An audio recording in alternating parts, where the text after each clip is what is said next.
176 নম্বর সূত্রে তিনি বলছেন, there are however still a few diseases which after the most careful initial examination present but one or two severe violent symptoms while all the others are but indistinctly perceptible। এবং এখানে তিনি initial examination বলতে অর্গাননের aphorism 84 থেকে 98 পর্যন্ত পরীক্ষণের যে পদ্ধতিগুলো সেগুলোর কথা উল্লেখ করছেন। এখানে তিনি বলছেন যে এরপরও এমন কিছু রোগ আছে যে সর্বোচ্চ সতর্ক এই প্রাথমিক পরীক্ষণের পরও যেখানে একটা বা দুইটা তীব্র লক্ষণ থাকবে, প্রচন্ড লক্ষণ ছাড়া আর কিছুই পাওয়া যায় না, বা এর অন্য সমস্ত লক্ষণ কেবল অস্পষ্টভাবে অনুভবসাধ্য হয়। এটাই হচ্ছে সত্যিকারের প্রকৃত ওয়ান সাইডেড ডিজিজ। তাহলে আমরা ওয়ান সাইডেড ডিজিজ কিন্তু পাচ্ছি দুরকম। একটা ফলস ওয়ান সাইডেড ডিজিজ, এটা হচ্ছে পর্যবেক্ষকের ঘাটতির থেকে সৃষ্টি হয়। আরেকটি হচ্ছে ট্রু ওয়ান সাইডেড ডিজিজ।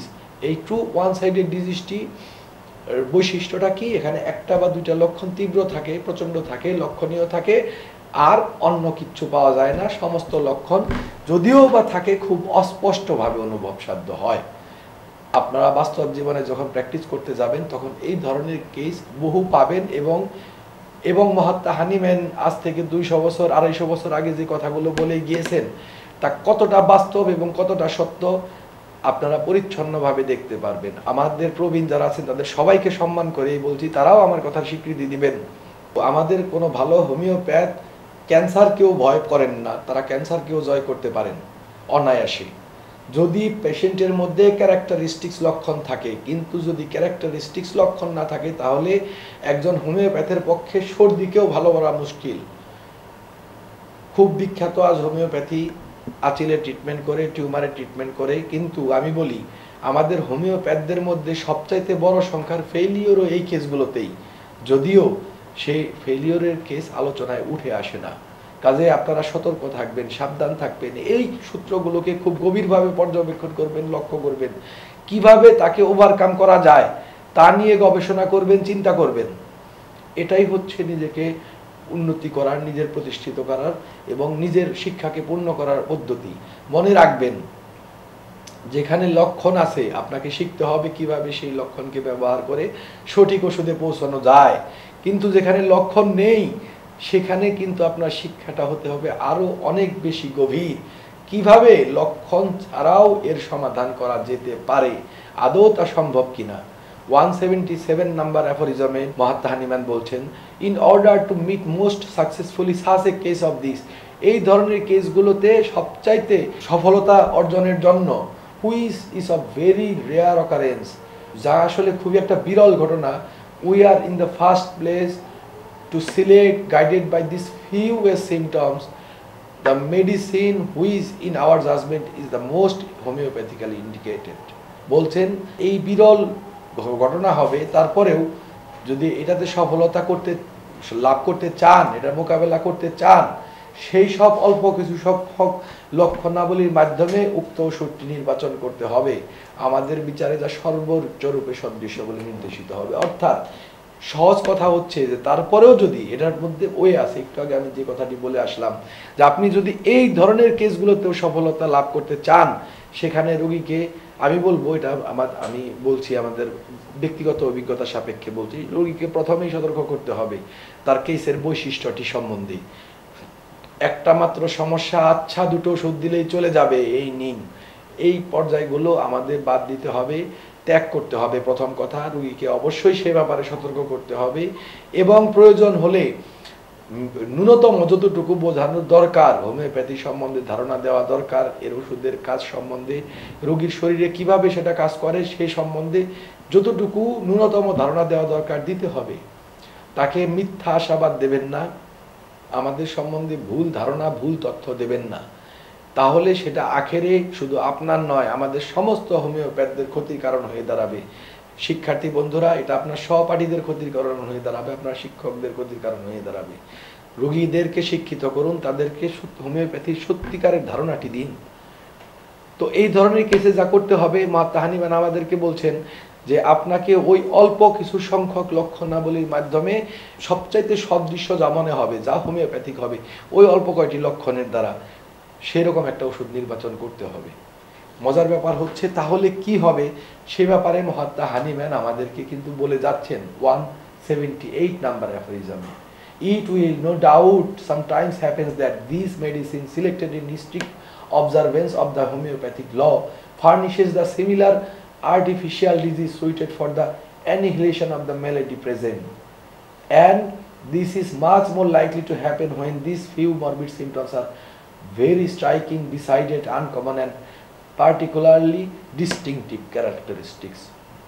সহজ কথা হচ্ছে সন্দেহ নেই কখনো কখনো এমনও হয় যে সদৃশ বিধানের কঠোর অনুসরণে নির্বাচিত এই ওষুধটি বিদ্যমান রোগটিকে নির্মূল করার জন্য সদৃশ প্রকারের কৃত্রিম রোগ লক্ষণ উৎপন্ন করে। লক্ষণীয় বিষয় এখানে মহাত্মা হানিম্যান বলছেন যে এতে যা হবে তা হচ্ছে যে আপনি সেই ওষুধটি প্রয়োগ করার পর খুব খুব মনোযোগ দিয়ে কঠোর অনুসরণ করে আমি হোমিওপ্যাথিক্যালি নির্বাচন করব, ভুল করব না, ত্রুটি করব না, এভাবে করার পরেও যা হবে তা হচ্ছে যে কিছু কৃত্রিম রোগ লক্ষণ, নতুন রোগ লক্ষণ উৎপন্ন করবে এই ওষুধটি। এবং এটা খুবই সম্ভাবনা থাকে যে এইবার যে এইসব লক্ষণ অল্প লক্ষণ সমূহ অত্যন্ত চমকপ্রদ, সিদ্ধান্ত সূচক, যে অল্প লক্ষণের উপর আপনি প্রেসক্রিপশনটি করলেন তা অত্যন্ত সিদ্ধান্ত সূচক, বিরল, বিশেষভাবে স্বতন্ত্র চারিত্রিক বৈশিষ্ট্য সম্বলিত, তাহলে একমাত্র এই ধরনের ফলাফল লাভ করা সম্ভব। 179 তিনি বলছেন more frequently however the medicine pursued in such a case will be only partially, that is to say not exactly suitable, as there was no considerable number of symptoms to guide to an accurate selection. যেহেতু যে আপনার প্রথমে ওষুধটি নির্বাচন করার জন্য যে ধরনের পর্যাপ্ত সংখ্যক লক্ষণগুলো প্রয়োজন ছিল তা যেহেতু ছিল না, কাজে ওষুধটা যথাযোগ্য মানানসই হবে না, সেটা উপযুক্ত, সঠিকভাবে উপযুক্ত হবে না, সেটা হবে আংশিকভাবে উপযুক্ত। আর ফলাফল স্বরূপ কি হবে?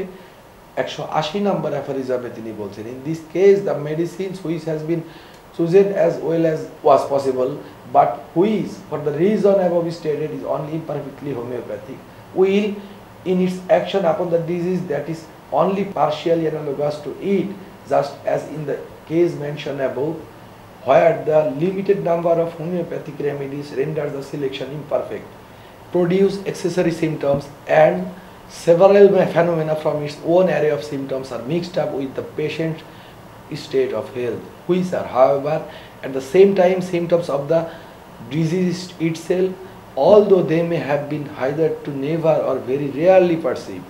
Some symptoms which the patient had never previously experienced before, or others he had only felt in this become more pronounced.